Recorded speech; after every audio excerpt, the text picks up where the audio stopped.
আসসালামু আলাইকুম। আইয়ুব আলাইহিসসালামের কাছে সব কিছু ছিল। তিনি অনেক বড়লোক ছিলেন। এক কথায় তিনি মাল্টি মিলিয়নিয়ার ছিলেন তখনকার সময়ে। তিনি অনেক ক্ষমতাশীল ছিলেন এবং তার সমাজে অনেক সম্মান ছিল এবং তার অনেকগুলি সন্তান ছিল। তারপর আল্লাহ তাআলা তাকে পরীক্ষা করলেন এবং তার কাছ থেকে সমস্ত কিছু ছিনিয়ে নিলেন। তার সমস্ত সন্তান একসঙ্গে মারা গেলেন। তার স্বাস্থ্য কেড়ে নিলেন এবং তার শরীরে বিভিন্ন রোগের বাসা বেঁধে গেল এবং তার কাছ থেকে সবাই দূরে সরে গেল।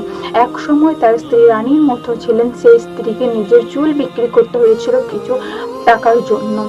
তারপর আইয়ুব আলাইহিসসালাম আল্লাহর কাছে রহমতের জন্য দোয়া করলেন এবং আল্লাহ তাআলা সেই দোয়া কবুল করলেন এবং তাকে আগের চেয়েও সব কিছু তাকে বেশি করে ফিরিয়ে দেওয়া হয়েছিল।